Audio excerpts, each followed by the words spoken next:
Hello everyone and welcome back to my channel. Before I begin, don't forget to join my new Discord server called Luca10's Hangar. I plan on joining weekly, so if anybody wants to fly together, we can make that happen. My Discord server is linked down in the description below. Today I'll be flying the North American P-51H-5-NA. The P-51H-5-NA was a fighter aircraft developed during the end of World War II. The P-51H was developed as an improvement over earlier variants, specifically to enhance performance and combat effectiveness. The Mustang's design evolved from a British specification, originally using the Allison engine before transitioning to the more powerful Rolls-Royce Merlin. This P-51H has a Packard 1650-9 engine. The P-51H was made from lighter materials, improving speed and agility. It also had redesigned wings that contributed to better aerodynamics. Just like I said earlier, it was powered by the Packard V1650-9 engine, providing 2,239 horsepower, which offered greater performance at high altitudes. The P-51H was equipped with 650 caliber M2 Browning machine guns mounted in the wings and could carry bombs and rockets for ground attack missions. The P-51H was introduced in the later stages of World War II, with the first flight occurring on February 3, 1945, piloted by Bob Chilton.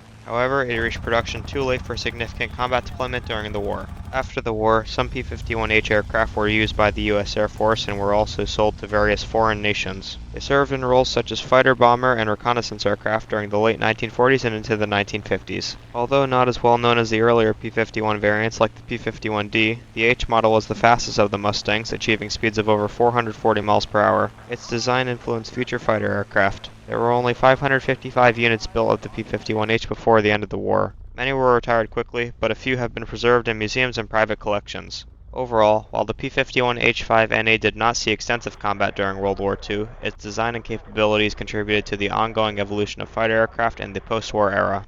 That's all for the history lesson. I hope you enjoy the combat.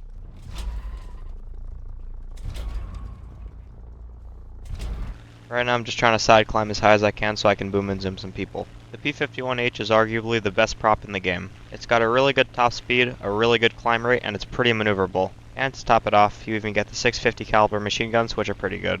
The P-51H is overall extremely powerful with really anything that it does, therefore it's going to outperform a lot of these enemies. Now at the moment, this P-51 sits at a battle rating of 6.3. That means you're going to have some low tier jets in your games from time to time. But in my opinion, I still think that these super props are going to be better than these jets. The only thing that these lower tier jets are going to have on me is just speed. You also have to keep in mind that a lot of these lower tier jets will just turn fight you.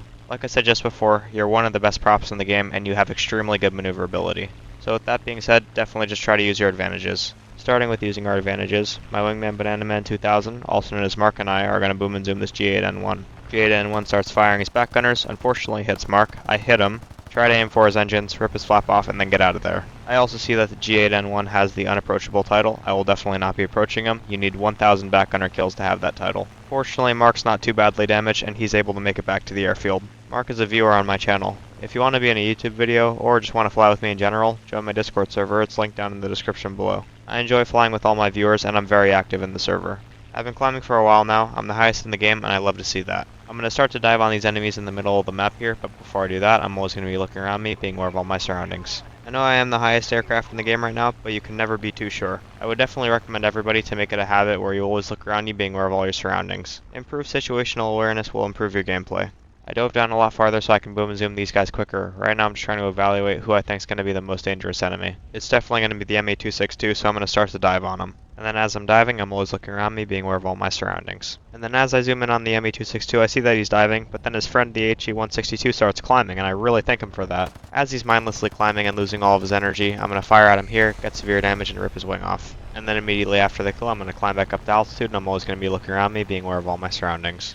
Once again, I'm the highest aircraft in the sky right now, and I'm going to dive on this LA-90 because it's near my Spitfire. I traded a ton of airspeed for altitude, now I'm trading altitude for airspeed. This is exactly how we want to fly the P-51H, just boom and zoom. The LA-9 climbs back up to us, he goes head on, he loses all of his energy, and I rip his wing off. Now I'm just going to do the exact same thing. Immediately after the kill, I'm just going to climb back up to altitude, and I'm always going to be looking around me, being aware of all my surroundings. Now there's an ME-262 in front and below me. I'm going to start to dive on him, but then I see that he's engulfed in a fireball. I know that he's dead, so I'm just going to climb back up to altitude again. I know that I'm absolutely not going to lose all my altitude here. There's still a lot of fighters that I have to worry about, such as the ME-262 is coming in straight for me. In theory, I could try to energy trap him, but I would definitely want a lot more energy than I would have right now, so I'm not going to try that. I'm going to go head on with him here for just a couple seconds. I don't want to get railed by his MK-108s. As soon as I'm done firing, I'm going to dive away so I'm not in the line of fire of his shots. And then right as I'm about to climb back up to altitude, I see this Bearcat in front of me at his unarmed airfield. It must be my birthday. I look behind me to make sure that the ME-262 isn't coming in for me. I see that the Bearcat literally just took off. I'm definitely not going to go head on with him because I know that he's just going to fully commit. He can only go head on. All I have to do is boom and zoom here. As I turn around to get behind him, I fire at him here, hit him. He's on fire, and now he's going down. And then as I'm about to climb back up to altitude, I see that the party's over and that these two enemy aircraft are coming in to try to kill me. I call my teammates for help, see that the Spitfire's off my right wing, and I'm relieved to see that. I know that I'm definitely not going to be able to outrun the HE-162, so I'm just going to climb here as high as I can. The more altitude I have, the more I'm going to be able to work with this. As the HE-162 gets a little bit closer, I'm going to dive here, and then all I have to do here is just try to force a turn fight. I know that he's absolutely not going to be outmaneuvering me. As we go past each other, I'm going to go vertical here, trading my airspeed for altitude, and then of course there's another fighter coming in, so I'm just going to warn my teammate about him. I'm more worried about this HE-162 at the moment who's trying to run away. I'm going to start to follow him. I'm definitely not going to be able to follow him for too long though because I know that he's going to outrun me, but I do have a lot better acceleration than he does. His acceleration is equivalent to a smart car. As I get closer and closer, I look off my right wing and see that the Bearcat's still coming in to try to kill me. I have to kill this guy as quick as I can. Thankfully I get severe damage on him and his engine's on fire. Since I know that the HE-162 is not going to be able to do much, I'm going to break off of him and try to help out my Spitfire ally with the Bearcat. I see that the Bearcat's going to try to go head on with me. I'm going to fire at him a couple times here. He fires back. I'm going to jink out of the way. A jink is an evasive maneuver. I also have to be aware of how much ammo I have left. I'm really running low on it. All I have to do is just maneuver out of the way of his bullets and then turn back around to try to kill him. But then thankfully I see that we're able to win the game off tickets.